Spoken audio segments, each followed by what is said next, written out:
आज हम लोग करने जा रहे हैं आरसीबी का स्क्वाड एनालिसिस।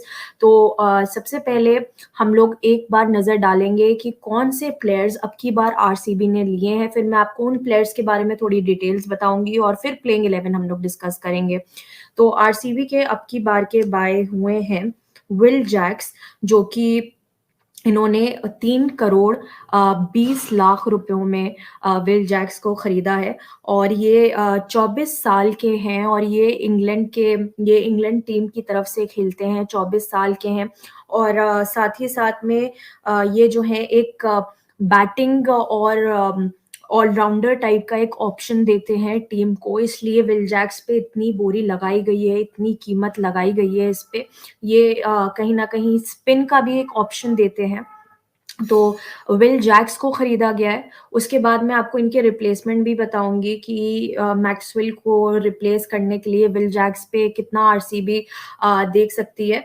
तो विल जैक्स एक प्लेयर है जो इन्होंने खरीदा है। दूसरा प्लेयर इन्होंने जो 1 करोड़ 9 लाख रुपए में खरीदा है वो है रीस टॉपली।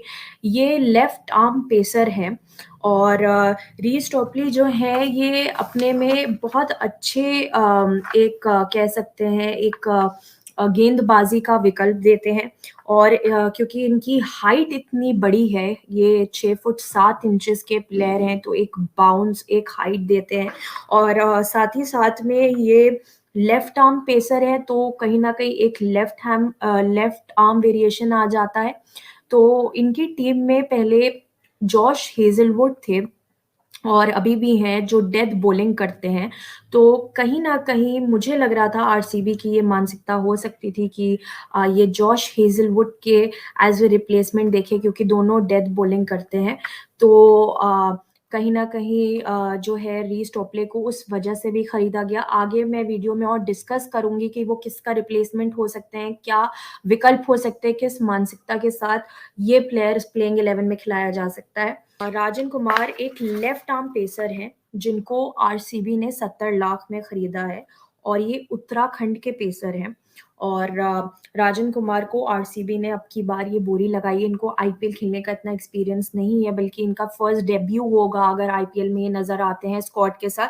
दूसरा, अविनाश सिंह के बारे में काफी चर्चा हुई है क्योंकि ये जम्मू कश्मीर को बिलोंग करते हैं। ये भी राइट आर्म पेसर हैं और इनको खरीदा है आरसीबी ने 60 लाख रुपयों में।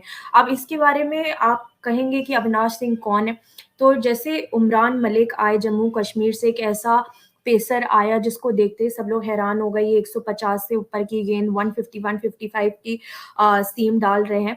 तो ये जो प्लेयर हैं अविनाश सिंह, जो आरसीबी ने 60 लाख रुपए में देके पिकअप किया है, जिनको कोई एक्सपीरियंस नहीं है, उसकी वजह यही है इस प्लेयर को उठाने की कि ये प्लेयर बोल्स मोर देन 155। और ये बहुत बेहतरीन पेसर हैं। तो कहीं ना कहीं जब उनके स्क्वाड से पूछा गया, जब उनके जो वहाँ पे ऑक्शन टेबल पे बैठे थे, जब उनसे इंटरव्यू में पूछा गया कि डोमेस्टिक प्लेयर्स को पिकअप करने का और उनके पीछे 60 लाख 70 लाख देने की क्या वजह थी, तो उसमें से उन्होंने बताया कि अविनाश सिंह जो प्लेयर है वो बहुत बेहतरीन पेसर है और उनका जितना भी स्क्वाड है, जो टैलेंट स्क्वाड है जो कि ढूंढ रहा है डोमेस्टिक टैलेंट्स और राइजिंग टैलेंट्स आगे फ्यूचर आरसीबी के लिए, उसमें से ये बहुत ज्यादा बेहतरीन नाम है। फिर उसके बाद राजन कुमार के बाद और अविनाश सिंह के बाद आते हैं सोनू यादव। अब सोनू यादव जो है तमिलनाडु के बहुत अच्छे पेसर हैं और ऑलराउंडर भी हैं। तो इनको उठाया है, ये तमिलनाडु प्रीमियर लीग भी खेलते हैं और इनका नाम अभी ऑफ कोर्स आईपीएल या इंटरनेशनल लेवल पे इतना मशहूर नहीं है, लेकिन ये डोमेस्टिक नाम अपने में काफी बड़ा है। उसके बाद खरीदे गए हैं मनोज भांडगे। ये भी बैटिंग ऑलराउंडर है, इनको 20 लाख रुपए में पिकअप किया और ये कर्नाटका की तरफ से खेलते हैं। एक ऑलराउंडर का आके ऑप्शन देते हैं। फिर उसके बाद आरसीबी गई है हिमांशु शर्मा के पीछे, जो कि है राजस्थान के और ये राइट आर्म लेग स्पिनर हैं। और ये जो है ये लेग स्पिनर है और ये राजस्थान टीम के लिए खेलते हैं। ये 20 लाख रुपए में निकाले गए हैं। और सबसे अच्छी बात यह है कि जैसे ही ऑक्शन खत्म हुआ, इनकी जो पूरी टीम वहाँ बैठी हुई थी, सबसे ज़्यादा तारीफ़ की थी तो हिमांशु शर्मा और मनोज भांडगे की तारीफ़ उन्होंने की थी। लेकिन अब इन सब के साथ ये स्क्वाड के मैंने आपको प्लेयर्स बताए हैं, ये 3 से 4-5 पिकअप्स रहे हैं आरसीबी के, जिसमें से 2 नोन नाम हैं, 4-5 डोमेस्टिक नाम हैं। और अब हम आपको बताएँगे कि ये स्क्वाड को क्यों आरसीबी ने इन प्लेयर्स को क्यों टारगेट किया। तो सबसे पहले अगर हम बात करते हैं विल जैक्स की, तो विल जैक्स को कहीं न कहीं आरसीबी ने इसलिए भी टारगेट किया क्योंकि ये बैटिंग ऑलराउंडर है और साथ में स्पिन का ऑप्शन देते हैं, और स्पिन का जो ऑप्शन देते हैं इनका वेरिएशन ऑफ ब्रेक है जो कि मैक्सवेल भी करते हैं। तो batting allrounder plus off break जैसा वेरिएशन मैक्सवेल का भी है, और कहीं न कहीं विल जैक्स को मे बी मैक्सवेल की रिप्लेसमेंट की जगह चुना गया है।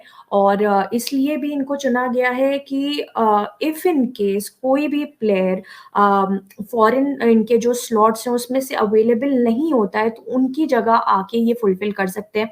जैसे जॉश हेज़लवुड और हसरंगा, ये 2 ऐसे नाम हैं जो कि आरसीबी के 2 ओवरसीज़ ऐसे नाम हैं जो कि अभी भी इनका 50-50 है कि आरसीबी में ये सीज़न के लिए अवेलेबल रहेंगे कि नहीं रहेंगे। तो ऑफ कोर्स मैं इनकी रिप्लेसमेंट की बात नहीं कर रही, मैं आपको सिर्फ़ इतना बता रही हूँ कि ओवरसीज़ स्लॉट आरसीबी के पास अच्छे खासे खाली बचेंगे, तो वो फिल अप करने के लिए विल जैक्स बहुत अच्छा नाम है, और रिप्लेसमेंट ये मैक्सवेल के हो सकते हैं क्योंकि इन दोनों का स्टाइल जो है वो ऑफ ब्रेक का है। दोनों जो प्लेयर्स हैं वो ऑफ ब्रेक खेलते हैं। दूसरी चीज़, अभी हाल ही में इन्होंने बहुत अच्छा प्रदर्शन दिया। इन्होंने 3 विकेट लिए हैं पाकिस्तान के अगेंस्ट। इनके 3 विकेट लिए हैं पाकिस्तान के, और काफ़ी इम्प्रेसिव इनका बॉलिंग स्टाइल रहा है। अगर 1% अगर हसरंगा अवेलेबल नहीं होता है तो इनकी स्क्वाड में जगह बन सकती है, not as is replacement but एक ओवरसीज स्लॉट खाली ज़रूर हो सकता है इनके लिए, और ये आके बहुत अच्छा ओवरसीज स्लॉट वो भर सकते हैं उस जगह पे। दूसरी चीज़, विल जैक से ऑफ कोर्स मैक्सवेल का रिप्लेसमेंट हमने चर्चा करी। अब हम लोग बढ़ेंगे दूसरे इनके पिक के बारे में जो कि है रीस टोपले। अब ये जो है, जो आरसीबी की इनके पीछे मानसिकता ये रही थी कि ये लेफ्ट आर्म पेसर हैं, और अभी आरसीबी ने हाल ही में जेसन जो इनके लेफ्ट आर्म पेसर थे उनको जाने दिया, और कहीं न कहीं स्क्वाड में of course left arm pacer की बहुत सख्त ज़रूरत थी, और इसलिए जो है रीस टोपले को खरीदा गया। ये कहीं न कहीं 2 लोगों के रिप्लेसमेंट बन के काम कर सकते हैं यहाँ पे, और इनको स्क्वाड में मेबी रिप्लेसमेंट क्या, इनको प्लेइंग 11 में भी जगह मिल सकती है, जहाँ तक मुझे लग रहा है। अगर हम लोग जॉश हेज़लवुड को देखें, 1% अगर जॉश हेज़लवुड इस सीज़न के लिए कुछ मैचेस के लिए अवेलेबल नहीं होते, then Reece Topley is the perfect replacement for Josh Hazlewood. Why I will tell you, the reason is that दोनों लोग डेथ बॉलिंग करते हैं, चाहे वो हम लोग बात करें जॉश हेज़लवुड के बारे में और चाहे रीस टोपले के बारे में, तो एक आपको डेथ बॉलिंग का विकल्प मिल रहा है, साथ में जो है ऑलराउंडर भी बहुत ही बढ़िया है। और दूसरी चीज़, अगर जॉश हेज़लवुड होते भी हैं, तो जेसन बेरेनड्रॉफ का ये एक रिप्लेसमेंट आरसीबी ने लिया है। बेसिकली उनका रिप्लेसमेंट इसलिए लिया है क्योंकि वो भी लेफ्ट आर्म पेसर थे, और ये भी आरसीबी ने लेफ्ट आर्म पेसर अपनी टीम में इंक्लूड किया है। इस वजह से ये प्लेयर अपने, मेरे ख्याल से प्लेइंग 11 में जगह बना सकते हैं, और मे बी जॉश हेज़लवुड से ज़्यादा प्रेफ़रेंस इनको मिल सकती है क्योंकि ये मेरे प्लेइंग 11 में इंक्लूडेड है। मैं अभी आपको अपना प्लेइंग 11 में भी कुछ टाइम बाद शेयर करूँगी। एक लिस्ट मैंने तैयार करी है जिसमें कुछ जो 2 नए नाम हैं वो आपको वीडियो के आखिरी में पता लगेंगे, मैंने ऐड किए हैं उसमें, कि मुझे लग रहा है कि हाँ, ये 2 नए नाम आरसीबी की टीम में दिखाई दे सकते हैं। तो एक ऑफ कोर्स विल जैक्स को लेने का रीज़न, आपको ऑलराउंडर भी मिल रहा है, आपको लेफ्ट आर्म पेसर मिल रहा है जो कि जेसन बेरेनड्रॉफ के रिप्लेसमेंट पे आ रहा है, और आपको डेथ बॉलर भी मिल रहा है जो कि जॉश हेज़लवुड का रिप्लेसमेंट आ सकता है या उनकी जगह भी आ सकता है। फिर हम लोग बात करेंगे डोमेस्टिक डोमेस्टिक प्लेयर्स के बारे में भी मैंने आपको बताया, उनके बारे में भी आगे चर्चा करेंगे। मैंने एक नया नाम ऐड किया है इन डोमेस्टिक प्लेयर्स में से, जो कि आरसीबी की स्क्वाड में नजर आ सकते हैं अकॉर्डिंग टू मी। अब हम लोग बात करेंगे आरसीबी की वीकनेसेस के बारे में। अगर हम लोग आरसीबी की स्क्वाड में नजर डालें तो इन्होंने जितने भी अपने मेन पिक किए हैं वो सब ओवरसीज किए हैं। इंडियन स्लॉट्स थोड़े से कमी देखे गए हैं। तो मुझे लगता है कहीं ना कहीं नंबर वन वीकनेस आरसीबी में ये है कि ओवरसीज स्लॉट मात्र 4 खिलाए जा सकते हैं, लेकिन प्लेयर्स उस हिसाब से ज्यादा हैं। आपके पास विल जैक्स भी हैं, आपके पास रीस टोपले भी हैं, और साथ ही साथ में आपके 4 प्लेयर्स तो फिक्स्ड है ही हैं जो आपके टीम में खेलेंगे, जिसमें से फाफ आते हैं, फाफ ड्यूप्लेसिस, वो खेलेंगे ही खेलेंगे। जॉश हेजलवुड रहे तो ऑफ कोर्स रीस टोपले की जगह मे भी उनको कंसिडर किया जा सकता है। रीस टोपले को और जॉश हेजलवुड को बेंच किया जा सकता है। तो जॉश हेजलवुड फॉर नाउ, देखा जाए तो ड्यूप्लेसिस फॉर नाउ, मैक्सवेल खेलेंगे ही खेलेंगे, और वनंदु हसरंगा स्पिन डिपार्टमेंट में, क्योंकि इनके पास कोई ऐसा स्पिनर नहीं है जो इतना रिलायबल हो एज मच एज हसरंगा। ठीक है, तो अब हम लोग जो है, जो ओवरसीज स्लॉट है, आप उनको कहाँ फिट इन करोगे? आपने विल जैक्स लिए हैं, वो एज ए रिप्लेसमेंट ही आ पाएंगे। रीस टोपले चलो आप जॉश हेजलवुड की जगह खिला लोगे। स्पिन का कोई उनके पास ऐसा जो बैकअप नहीं है, जिसे कह सकते हैं कि वनिंदु हसरंगा एक ऐसे प्लेयर है जो मतलब विकेट टेकर है ही है, मतलब आप उनको रिलाई कर सकते हो। लेकिन बाकी तो वही बात है कि ट्राई एंड टेस्टेड वाली चीज होनी होनी पड़ेगी आरसीबी के लिए, क्योंकि आपने किसी का भी ऐसा गेम नहीं देखा और स्पिन में कितना स्ट्रांग हो सकता है। ऑफ कोर्स स्पिन डिपार्टमेंट में आपको मैक्सवेल भी आके एक स्पिन का विकल्प दे सकते हैं। मणिपाल लोमरो है टीम में, वो भी आपको स्पिन दे सकते हैं। प्योर स्पिनर्स के पास जाए तो शहबाज है, लेकिन जो एक वो होता है ना कि ये बंदा हमें विकेट दिलाएगा, वो एक वनिंदु हसरंगा है। और अगर वो हुए शामिल, और अगर वो स्क्वाड में अवेलेबल हुए मैचेस के लिए, तो आई एम डैम श्योर कि 4 ओवरसीज स्लॉट में वो तो इंक्लूड होंगे ही होंगे। सिर्फ और सिर्फ मुझे डाउट जॉश हेजलवुड की पोजीशन का है, क्योंकि उनकी जगह रीस टोपले को लाया जा सकता है। फिर उसकी दूसरी जो वीकनेस मुझे लग रही है, एक तो ये बैकअप, इंडियन बैकअप्स नहीं है इनके पास। दूसरा, विकेट कीपिंग में आपके पास कोई इंडियन विकल्प नहीं है। अगर आप फिन एलन को खिलाते भी हो तो आपको एक पर्टिकुलरली स्लॉट उनके लिए खाली करना पड़ेगा। लेकिन फिन एलन कहाँ, किसकी जगह पे आप लेके आओगे? क्या आप ड्यूप्लेसिस को नहीं खिलाओगे? कि आप जॉश हेजलवुड को नहीं खिलाओगे? और जॉश हेजलवुड को ना भी खिलाओ, कि आप रीस टोपले को नहीं खिलाओगे उनकी जगह? एक बॉलर ओवरसीज पेसर होगा ही होगा स्क्वाड में। आप अगर हसरंगा अवेलेबल होगा तो आप क्या स्पिन नहीं खिलाओगे? तो और मैक्सवेल तो ऑफ कोर्स खेलेंगे ही खेलेंगे। तो मुझे लगता है कि फिन एलन, जो इनके पास विकेट कीपिंग का एक विकल्प है भी दिनेश कार्तिक के अलावा, तो वो ओवरसीज स्लॉट में फिट इन नहीं हो सकते। तो एक इंडियन विकेट कीपर होना बहुत जरूरी था आरसीबी की स्क्वाड में, क्योंकि आप दिनेश कार्तिक को अगर लेके चल रहे हो for a longer period of time, तो वो कब तक के विकेट कीपिंग करेंगे? और आप उनको प्लेइंग 11 में रखोगे भी नहीं रखोगे, that is a big question. मुझे पर्सनली लगता है कि दिनेश कार्तिक खेलेंगे, क्योंकि of course he comes with an experience. मुझे लगता है उनको टीम जरूर कंसिडर करेगी। मे बी इसलिए कंसिडर कर ले because it can be his last year. एक ये भी रीजन हो सकता है कि वो कंसिडर हो सकते हो। तो मुझे ये पर्सनली लगता है कि Dinesh Karthik will play. But अगर दिनेश कार्तिक नहीं खेलते तो आपके पास इंडियन विकेट कीपर कोई इतना सॉलिड है जो आपकी टीम में विकेट कीपिंग की स्किल्स उतनी ही अच्छी तरीके से निभाए।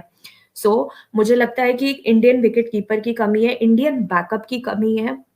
और फिर उसके बाद जैसे कि मैंने पहले भी मेंशन किया, वनिंदु हसरंगा जैसा स्पिनर, चाहे वो ओवरसीज हो चाहे वो इंडियन हो, इस टीम के पास नहीं है। आप ऑफ कोर्स आप विकल्प जाके ढूंढ सकते हो अपने स्पिनिंग डिपार्टमेंट में, शहबाज आ सकते हैं, लोमरो आ सकते हैं, बट उनके जैसा जो विकेट टेकिंग स्पिनर एक कहते हैं, जैसे एक टाइम पे यूजी चाहल हुआ करते थे आरसीबी के लिए, वैसे वो हसरंगा है आरसीबी के लिए, वैसा कोई स्पिनर नहीं रखती है टीम। और दूसरी जो एक कमी मुझे लगती है, वो लगती है कि जो ये प्लेइंग 11 आरसीबी की नज़र आ रही है इस टाइम पे, ऑफ कोर्स पेसर्स बहुत स्ट्रॉन्ग डिपार्टमेंट है इनका, ऑलराउंडर्स भी इन्होंने खरीद के काफ़ी स्ट्रॉन्ग कर लिया है। लेकिन अगर स्क्वाड को ओवरऑल एनालाइज करे तो मुझे अभी भी ऐसा लग रहा है कि Indian cricketers, B it batters और बी इट बॉलर्स और ऑलराउंडर्स को ज़्यादा बैक करना चाहिए था इस टीम को, rather than going for almost इन्होंने देखा जाए तो 4 से 5 करोड़ का बजट जो है सिर्फ़ और सिर्फ़ ओवरसीज़ में लगा रखा है, और ओवरसीज़ डिपेंडेंसी मुझे इस टीम में थोड़ी ज़्यादा लग रही है, बिकॉज़ आप अगर इंडियन नामों में देखो तो बॉलिंग में शायद से मोहम्मद सिराज और हर्षल पटेल, और बैटिंग में विराट कोहली एक बड़ा नाम नज़र आते हैं। ये सिर्फ़ स्क्वाड में सिर्फ़ 3 ऐसे बड़े नाम हैं जो जिसने मतलब हर एक आदमी ने सुने हो और अपने में बहुत बड़े नाम हो। अदरवाइज़ आप फॉरेन स्लॉट्स देखो तो वो ज़्यादा इंक्लूडेड हैं, चाहे वो मैक्सवेल हो, चाहे वो ड्यूप्लेसिस हो, चाहे वो जॉश हेज़लवुड हो। अब 2 जो ऑलराउंडर्स बड़े-बड़े आए हैं, वो भी कहीं न कहीं जो है ओवरसीज़ ही लिए हैं, तो ओवरसीज़ डिपेंडेंसी इस टीम में मुझे ज़्यादा लग रही है। अब हम लोग जो है वीकनेस डिसाइड कर चुके हैं, अब हम लोग स्ट्रेंथ्स बता चुके हैं कि आरसीबी की क्या स्ट्रेंथ्स हैं, क्या वीकनेसेस हैं, और जो है अब हम लोग आखिरी अपने प्लेइंग 11 की तरफ बढ़ेंगे। मैं आपको अपनी प्लेइंग 11 बताती हूँ। मेरी प्लेइंग 11 में सबसे पहले आते हैं Faf du Plessis, Virat Kohli, Rajat Patidar, Maxwell, Dinesh Karthik और मणिपाल लोम्ब्रो। अविनाश सिंह मैंने एक नया नाम अपनी टीम में इंक्लूड किया है। मुझे लगता है कि ये पेसर बहुत बढ़िया कर सकता है अगर इनको आईपीएल में एक मौका मिले, और ये पेसर मतलब ऐसा है क्योंकि अभी भी इंडिया में हम लोगों ने देखा है कि 155 की गेंद हर कोई इंसान नहीं डाल सकता है। उमरान मलिक की अभी काफ़ी चर्चा हुई है, उनके जो है हाल ही में हमने देखा कि वो उनको पेस का किंग कहा गया है। तो मुझे लगता है ऐसे रॉ टैलेंट्स को हमेशा बैकअप करना चाहिए। आईपीएल जैसे प्लेटफ़ॉर्म पे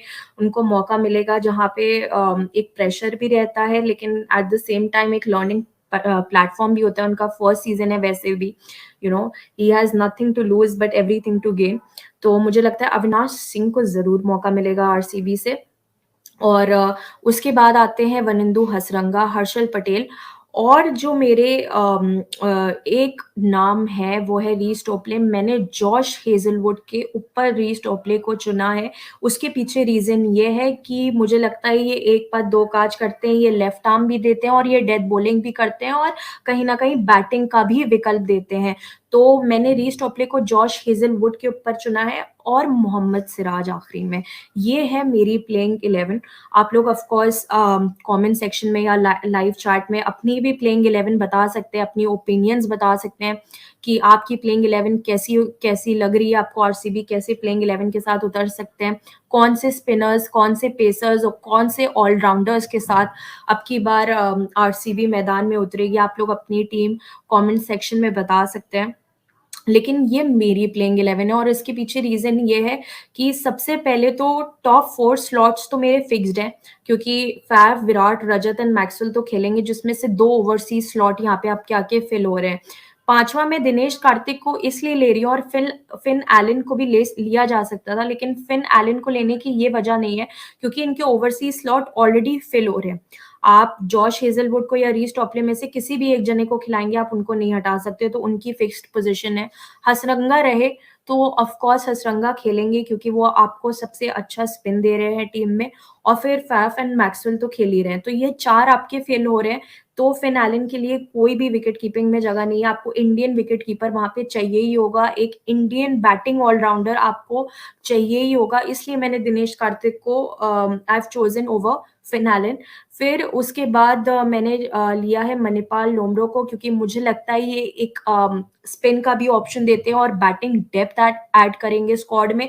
और दूसरी चीज़, ये इंडियन स्पिनर है, तो कहीं न कहीं ओवरसीज़ स्लॉट की कोई ऐसा दिक्कत नहीं होगी टीम को। फिर आते हैं अविनाश सिंह। मैंने अविनाश सिंह को ज़रूर लिया अपनी टीम में। मुझे लगता है आरसीबी एक ऐसी टीम है जो ज़रूर यंगस्टर्स को मौका देती है। देवदत्त पडिक्कल को देखा, रजत पाटीदार को हमने देखा। तो मुझे लग रहा है कि ये आरसीबी जो है अविनाश सिंह को ज़रूर मौका देगी। तो अविनाश सिंह, उसके बाद वनिंदु हसरंगा अगर वो अवेलेबल होते हैं तो।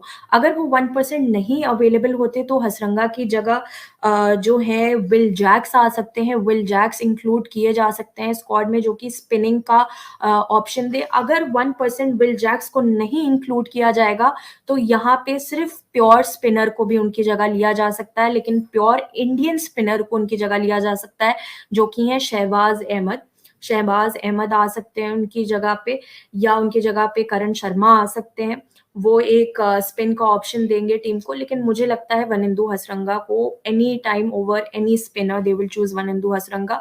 फिर उसके बाद मैं यहाँ पे आई हूँ जिसमें हर्षल पटेल, मोहम्मद सिराज, दो राइट आर्म पेसर्स ऑलरेडी हैं इंडिया के पास। तो ये दोनों टॉप लीड करेंगे। इनका थर्ड पेसर मैंने लेफ्ट आर्मर चुना है, जो कि अविनाश सिंह था।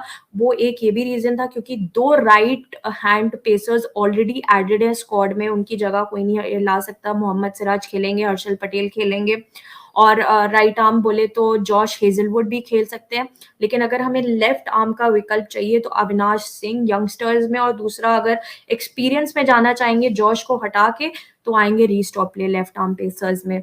तो खैर मेरी ये फाइनल प्लेइंग 11 रही है। That if you like my work, then do subscribe my channel, do share, and yeah, that's all.